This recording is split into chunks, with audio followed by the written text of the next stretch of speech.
French forces have launched what they're calling a major operation to clear roads linking New Caledonia's capital to its main airport. At least 6 people have been killed and hundreds injured in the French Pacific territory over the past week.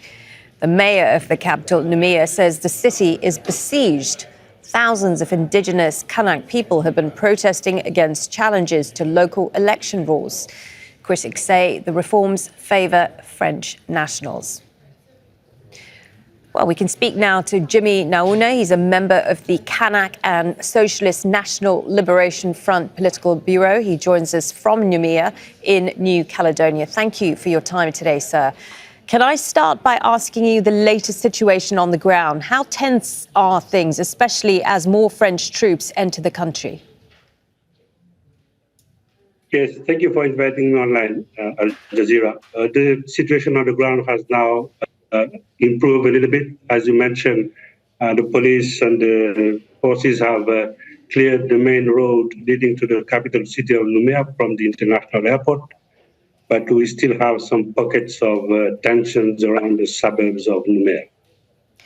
There have been days of violence which have left 6 people dead, many, of course, injured. Presumably, this is not what you want. Do you feel the situation has gotten out of hand? Yes, this is not the situation that we wanted. Like you know, we have been protesting peacefully over the last 2 or 3 months against this electoral reform that's put through by the Macron government. But they have not heard our call for the reform to be suspended or withdrawn. So the youth have taken it to the streets since Monday night when it went through the National Assembly in Paris, and things have gotten out of hand in a clash with police forces on the ground. Can you tell us what it is exactly that the Kanak people want? What is it that you're fighting for?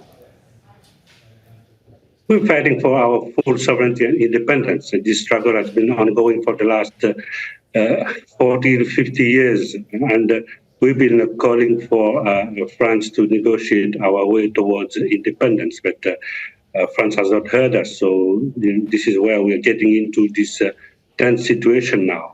Had the French government heard our call for this electoral reform to be withdrawn, we wouldn't have gotten to this situation. We are through a decolonization process that started in the 80s, and we are a territory that is listed on the United Nations Decolonization Committee list of countries to be decolonized. So we're pursuing our decolonization process through peaceful agreements that we've signed in 1988 and 1998. Now we are negotiating a new political agreement towards a new referendum of independence, but France is not making it easier for us to take this through. There have been 3 independence referendums held already, all of which you've lost. So how do you go forward from that? Well, the last referendum in 2021, we as the indigenous people, colonized people of New Caledonia, did not take part in that referendum. So we don't see that referendum as legitimate. So that's why we're calling for a new referendum. But we need to reach a new political agreement to take this forward to a new referendum. But the fact that France is putting through this electoral reform is not in our favor, because if the electoral roll is open, we'll be getting more non-citizens onto the electoral rolls, which will outnumber our people here in New Caledonia. So what is it going to take then for you to actually have these conversations with the French government? I mean, I believe French President Emmanual Macron says he's offered to hold talks with your lawmakers. He offered to have a video call with you, but that was then cancelled. Why was that? Can you explain? I mean, what is it going to take for both sides to actually sit around the table?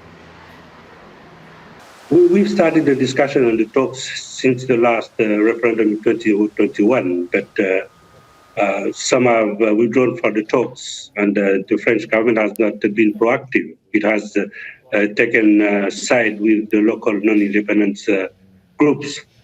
So that is why the talks have been derailed, and that's why we're calling for a high-level independent mission from Paris to come to New Caledonia and to set make the talks start again, but for the talks to resume. That's why we're calling for the electoral reform to be withdrawn, so that we can have peaceful discussions and peaceful talks towards a new political agreement. But in this whole negotiations and discussions, it is the French government that has not played its part as a partner to the discussion. It has taken side. It has not been neutral in what's happening today in New Caledonia. And in terms of the protests, is that going to continue until you get what you want? We've been calling for the protests to stop. We've been calling for peaceful, discussions. But yeah, I think by the next couple of weeks we should be able to resume talks. But again, as I'm saying it, our key demand is for France, for the government to withdraw the electoral reform, at least to suspend it, to send in an independent mission, and then we can resume the talks. But we've been calling for these protests to end so that we can pick up again on the talks. France has accused Azerbaijan of taking sides and supporting the Kanak people. Is that true? And if so, what support are they providing exactly? I'm not aware of any direct support from Azerbaijan through the FNKS, but that Baku initiative group has been set up under the auspices of the non-aligned movement, to which the FNKS has taken part over the last many years. So there's no, for me, visible interference from Azerbaijan in the coalition process in New Caledonia, as much as some other foreign countries. Jimmy, I appreciate your time today. Jimmy Naouna, member of the Kanak and Socialist National Liberation Front Political Bureau, speaking to us there from Noumea. Thank you. Thank you. Make sure to subscribe to our channel to get the latest news from Al Jazeera.